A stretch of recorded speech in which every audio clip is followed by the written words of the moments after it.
20 minutes.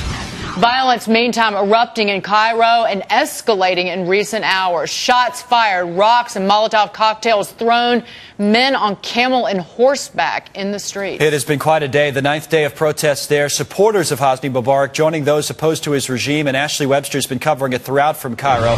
Ashely, I actually want to start with what happened to you. You put on Twitter about an hour ago that security burst into our hotel room and they forced our camera off the balcony, shouting, "They're going to kill us." What happened?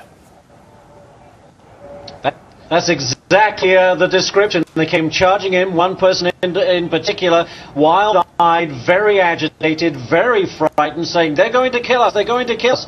Went straight onto the balcony of our hotel room here, and where we have the camera set up, and started grabbing for it. We managed to stop him and take in our equipment in an orderly fashion. But the problem is that most of the Western media are in this hotel, the Hilton Hotel that looks over the Tahrir Square, which is just to the south of us, and what we've seen is groups of people pandering to the Western media. They know we're here, and they see all the cameras on the balconies.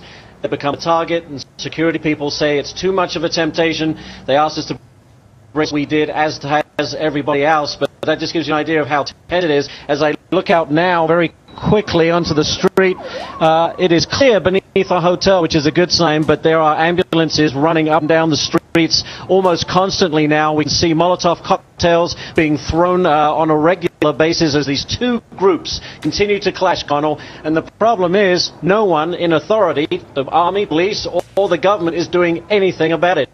A lot of concerns now for those anti-regime protesters. They are trapped in Liberty Square, in Liberation Square. They are surrounded and can't get out, and so it's a very worrying situation. No word at all from the government on any of this, on any contingency plan to stop the escalation of violence. This really is in response to the 8 or 9 days now of anti-government protests, and we've seen this standoff, this violent standoff now into its 6th hour, and shows absolutely no signs, at least for now, of dying down.